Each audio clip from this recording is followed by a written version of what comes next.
Hi, I'm Andre Faust, and I'm going to talk about the catastrophic drug plan that was passed by the Alderwood government in the recent sitting of the legislature. What the catastrophic drug plan is, in essence, is a plan to help New Brunswicker avoid the high cost associated with catastrophic drugs, and those are drugs that are used in high-end treatment, like treatment for cancer patients. As it stands now, since it's been passed, it's in effect right now, but it's in two phases. The first phase is optional, meaning that you can either opt in or opt out to pay the monthly premiums to the province. In phase two, which is going to come into effect on April 1st, 2015, it'll no longer be optional; it'll be mandatory. Each person's going to have to pay into the plan. The only exception to that is if you're already on a current drug plan with your place of employment or your association. Outside of that, after the April 1st, 2015, you'll have to pay into it. Now, on the surface, this plan looks pretty good and reasonable, but that's the sheep part of it. It's when you get under the hood you see the wolf part of it. So it's not all what it's made out to be, and the problem is on who's going to pay for this here. That's where the issue is going to be at. The government has set up basically an upper parameter and a lower parameter. In the lower parameter, that's the $21,000 a year less, or the upper end, the $75,000 per year or more.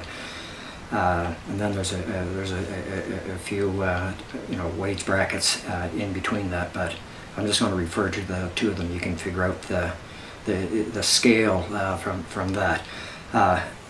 In the first instance is that, let's take a look. A person making $26,000 a year or less will have to pay $67 a month or $800 per year in premiums back to the province. The person at the $75,000 a year will be paying $167 per month, or $2,000 per year. Well, that looks reasonable when you look at those numbers of the person who makes more pays more. But the true story comes is when you look at the ratio or the percentage of premium versus gross income. For instance, someone making $26,000 or less, they're paying 3.7% or 3.8% of their salaries into this plan, whereas the person at the $75,000 range and above will be paying only 1% of what they make of their relative wages to their premium. So that's a big difference. So now I'm going to shift just talk about the lower end with just one last note. On the high end, most people on the high end are already on a drug plan from somewhere. So back to the low end. So let's examine the low end worker, the low end wage. So the person has to pay $67 per month, $800 per year. Well, when you're making $26,000 a year and less, that's pretty significant. You have other expenses that are there, and those wages they're below living standards to start out with. So the likelihood of a low-income worker being able to pay premiums into this plan is highly remote. And then the other element that adds salt to the injury is that on top of the monthly premium is for each prescription a person has to pay an additional $30. So at $67, that pushes that up to $97. So how is that person going to afford it? And of course, they have no prescriptions, and then they just pay the $67, because it doesn't matter if you've got a prescription or not. That's your premium as being a resident of New Brunswick. You have to pay.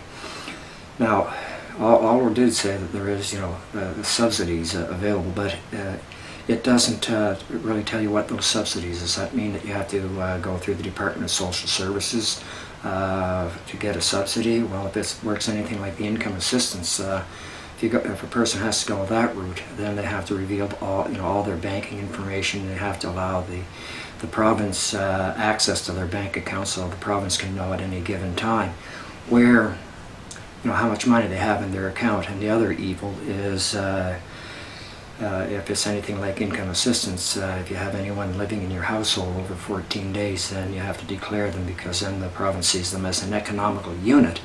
And as an economical unit, they readjust, and that determines how much you're going to get. So just that in itself, someone who would never be exposed to that will now have to be exposed to that if they go through the Alderwood plan. The other part is that for those people who cannot, who just refuse and cannot pay and cannot go that route, how will the province collect? Well, there are legislation that are applied to other aspects of collections from the government. One is the 250, where you can be fined for not paying into the premium, $240 per day.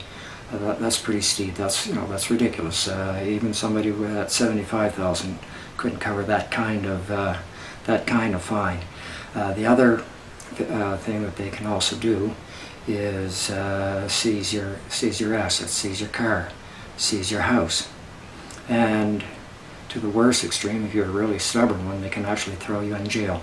So you can actually see that this plan is really a wolf in sheep's clothing. It's a good plan, but it has to be modified, it has to be reformatted, and it has to be made equitable, that people don't lose their houses to go to jail or have to go through the Department of Income Assistance in order to avoid any of the ill effects from not being able to pay. Well, thank you very much for listening to this clip. Till next time.